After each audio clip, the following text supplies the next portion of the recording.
नमस्कार, AB star news देख रहे हैं आप और अपना यूपी लेकर हाजिर हूं मैं आपके साथ सोहन सिंह। गाजियाबाद पुलिस ने हाल ही में धर्मांतरण मामले का खुलासा किया था। यह बताया था कि किस तरह से ऑनलाइन गेमिंग के जरिए धर्मांतरण का खेल चल रहा है, जिसके बाद पुलिस ने 2 आरोपियों को गिरफ्तार भी किया था। एक आरोपी शाहनवाज की गिरफ्तारी महाराष्ट्र से हुई थी और अब शाहनवाज से पूछताछ का सिलसिला शुरू हो चुका है। गाजियाबाद पुलिस आरोपी शाहनवाज उर्फ बद्दो को लेकर गाजियाबाद पहुंची है। कोर्ट ने बद्दो को 14 दिन की न्यायिक हिरासत में भेज दिया है।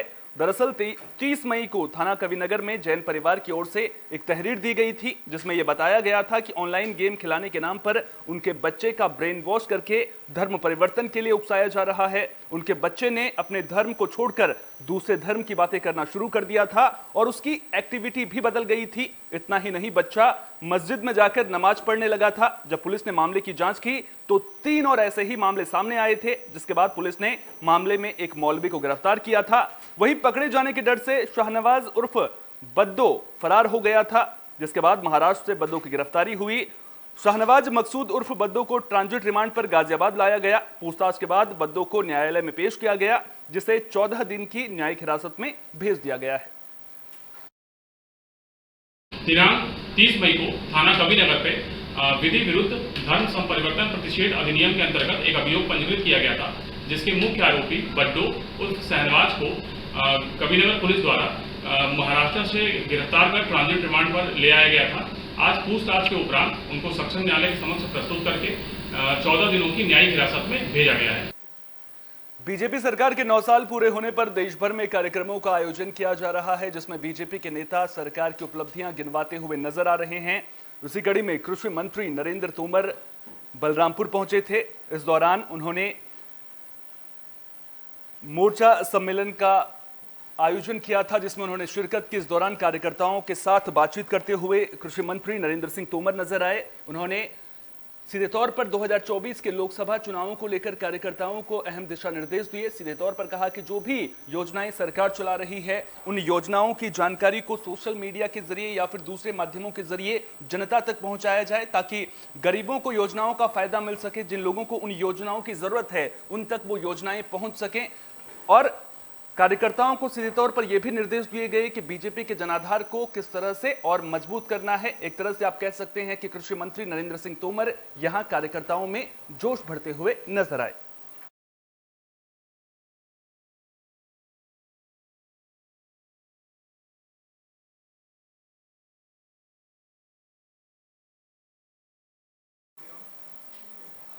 मोदी सरकार के 9 साल पूरे होने पर संभल में भी कार्यक्रम का आयोजन किया गया था, जिसमें नेताओं ने मोदी सरकार की उपलब्धियां गिनाई। इस कार्यक्रम में राजस्थान विधानसभा में उपनेता प्रतिपक्ष सतीश पूनिया भी पहुंचे थे। इस दौरान सतीश पूनिया विरोधियों पर जमकर बरसे। उन्होंने कहा कि विपक्ष मुद्दा विहीन हो गया है और मोदी सरकार के 9 साल के विकास कार्यों को देखकर बौखला गया है। सतीश पूनिया ने दावा किया कि बीजेपी आगामी लोकसभा चुनाव में यूपी में सभी सीटें जीतेगी। मोदी सरकार की उपलब्धियां गिनवाते हुए सतीश पूनिया ने कहा कि मोदी सरकार ने 370 हटाने का काम किया और केंद्र सरकार के 9 साल सेवा, सुशासन और गरीब कल्याण के रहे। पूरे देश में पार्टी इस समय 9 साल बेमिसाल प्रधानमंत्री के रूप में मोदी जी के नेतृत्व में देश में जो बदलाव हुए, बुनियादी विकास हुआ, जनधन, आवास, उज्ज्वला, आयुष्मान के जरिए श्री राम जन्मभूमि से लेकर 370 जैसे मसलों का समाधान हुआ। भारत की सेना संसाधनों से सुसज्जित हुई और देश में विदेश नीति के जरिए विदेशों में भारत की साख बढ़ी। कोरोना के कालखंड में प्रधानमंत्री गरीब कल्याण अन्न योजना और वैक्सीन जैसी योजनाओं से लोगों के जीवन को। यूपी में उचित दर विक्रेता परिषद की हड़ताल देखने को मिल रही है। दरअसल विक्रेताओं ने सरकार पर गंभीर आरोप लगाए हैं। यह आरोप लगाया गया है कि सरकार ने जो वादा किया था वो पूरा नहीं किया है। तो उचित दर विक्रेता परिषद ने यूपी सरकार पर वादा खिलाफी का आरोप लगाते हुए हड़ताल शुरू कर दी है। प्रदर्शन में मथुरा के भूतेश्वर स्थित नरसिंह बगीची पर जिले भर के सैकड़ों उचित दर विक्रेता शामिल हुए और सरकार के खिलाफ जमकर नारेबाजी की। विक्रेताओं का कहना था कि पिछले 8 महीने से वे उचित दर पर सरकारी राशन का वितरण कर रहे हैं, मगर उस पर मिलने वाला कमीशन उन्हें नहीं मिल पा रहा है। विक्रेताओं का कहना है कि सरकार ने हमसे नवंबर में कोटे वालों से माल के रुपए जमा कराए, लेकिन उस माल को जनता में फ्री में बंटवा कर उसके जमा हमारे रुपए भी वापस नहीं किए हैं। मांगों को लेकर उचित दर विक्रेता परिषद ने हड़ताल शुरू कर दी है और मांगें पूरी न होने तक प्रदर्शन जारी रखने की बात कही है। पिछले नवंबर से पूरे प्रदेश में जो विक्रेता को वितरण करने के पश्चात एक कमीशन मिलती थी, जिससे वो अपना पेट भरता था बच्चों अपना और बच्चों का, वो नवंबर से आज तक उनको नहीं दिया गया। बार बार उनसे मांग करने पर भी गवर्नमेंट की कोई सुनवाई नहीं हो रही, बिल्कुल कान बंद करके बैठी हुई है, पैसा दिया नहीं जा रहा। उसी उपलक्ष्य में प्रदेश में कई बार वार्ता होने के बाद आज में निर्णय लिया गया कि अगर जून में पैसा नहीं आया। मेरा नाम कृष्ण कुमार जैन है, मैं राशन का विक्रेता हूँ। आज जो हमारी हड़ताल जो चल रही है प्रदेश स्तर पर, सरकार के द्वारा हमको नवंबर से और मई तक का कोई भी पैसा भुगतान नहीं किया गया है। साथ में नवंबर में सरकार ने हमसे पैसा जमा कराया था कोटेदार सबसे, और उसका भुगतान भी हमको आज तक नहीं मिला है, क्योंकि वो माल हमारा फ्री बंटवा दिया गया। और जब तक राशन के विक्रेताओं को भरपेट पैसा नहीं मिलेगा, बच्चों का पालन कैसे करेंगे? और सरकार अपनी गरीब जनता का पालन करा रही है, लेकिन हमको अमीर व्यक्ति छोड़ी नहीं है। हापुड़ के धौलाना में पिछले 6 दिनों से भारतीय मजदूर किसान संगठन प्रदर्शन कर रहा था। आपको बता दें कि ये प्रदर्शन 6 मांगों को लेकर के किया जा रहा था, जिसकी जानकारी मिलने पर एसडीएम विभागीय अधिकारियों के साथ धरना स्थल पर पहुंचे और किसानों की समस्याएं सुनकर 1 हफ्ते में समाधान करने का आश्वासन दिया, जिसके बाद किसानों ने धरना प्रदर्शन खत्म कर दिया। साथ ही चेतावनी भी दी कि अगर 1 हफ्ते में समस्याओं का समाधान नहीं हुआ तो हापुड़ डीएम ऑफिस पर अनिश्चितकालीन प्रदर्शन किया जाएगा। देखो, सभी समस्याओं से संबंधित अधिकारी आज वार्ता में रहे। प्रदूषण से जो अधिकारी थे वो भी यहाँ आज मौजूद थे, और जो कंपनी है उसके भी अधिकारी आज यहाँ मौजूद थे। एसडीएम साहब की मौजूदगी में सभी अधिकारियों के साथ सौहार्दपूर्ण वातावरण में वार्ता हुई और सभी विषयों पे बड़ी गहनता से चर्चा होने के बाद ये विषय आया कि 7 दिन का समय अधिकारियों ने लिया। कंपनी में 50% से ज्यादा लोकल के बच्चों को रखने की वाली बात है, तो उस पर भी वो सहमत हैं। बलरामपुर की उतरौला पुलिस को बड़ी कामयाबी मिली है। पुलिस ने एटीएम कार्ड बदलकर ठगी करने वाले गिरोह का खुलासा कर दिया है। पुलिस ने 2 आरोपियों को गिरफ्तार किया है, जिनके पास से नकदी, एटीएम कार्ड, कार और ऑनलाइन खरीदे गए कपड़े बरामद किए गए हैं। पुलिस से मिली जानकारी के मुताबिक गिरोह के सदस्य यूपी और एमपी के कई जिलों में एटीएम कार्ड बदलकर ठगी की वारदात को अंजाम देते थे। गिरफ्तार आरोपियों की पहचान कृष्ण कुमार मिश्रा उर्फ अर्जुन और विपिन के रूप में हुई है, जिनके 2 साथियों की भी तलाश की जा रही है।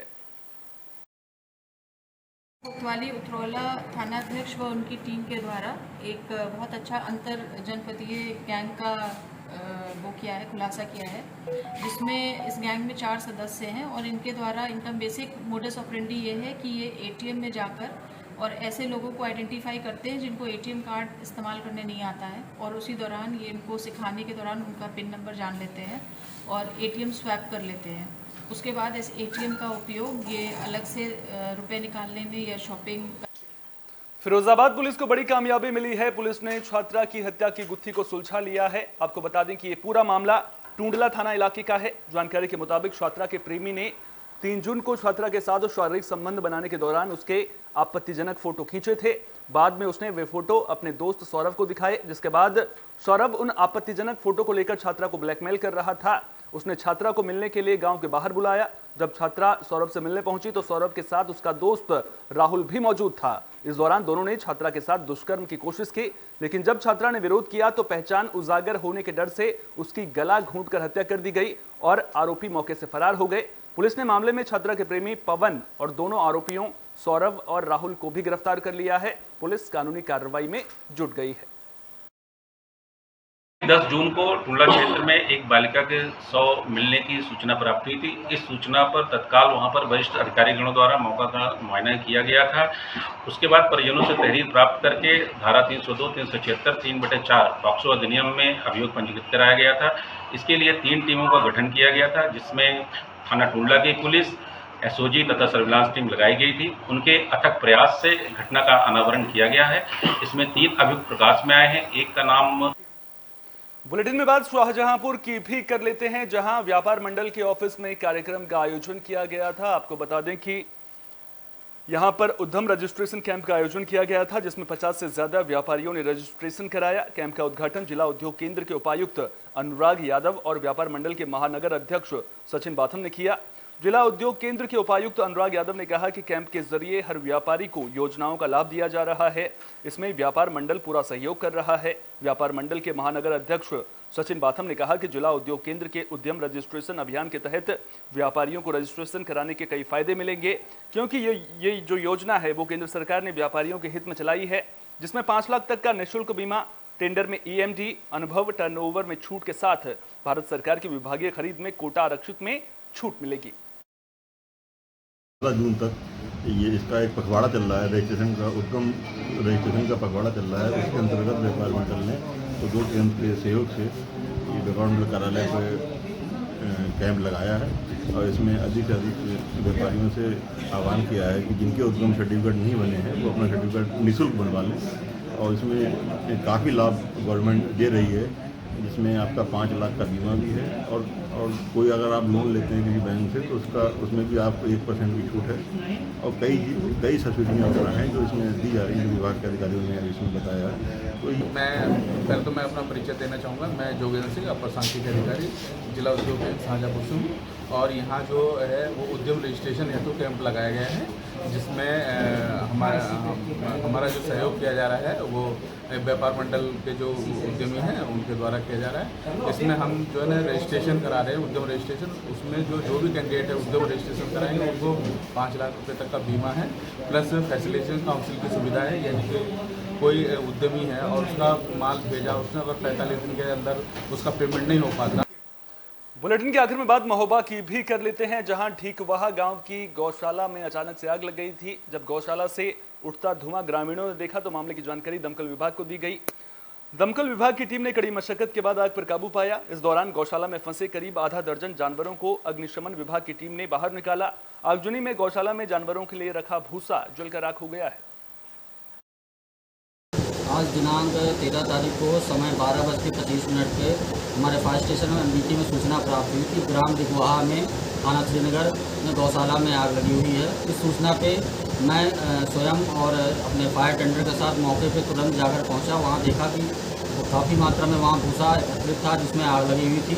5-6 जानवर भी वहां फंसे हुए थे। उन जानवरों को बाहर निकाला गया। तत्पश्चात जो है फायर टेंडर की मदद से भूसे पे जो है पानी की बौछार करके आग को पूरी तरह से बुझा दिया गया है और बड़ी घटना होने से बचा लिया गया है और कोई जनहानि नहीं हुई है। इस बुलेटिन में मेरे साथ इतना ही। देश दुनिया की तमाम अहम खबरों के लिए बने रहिए AB स्टार न्यूज़ के साथ। फिलहाल दीजिए इजाजत। नमस्कार।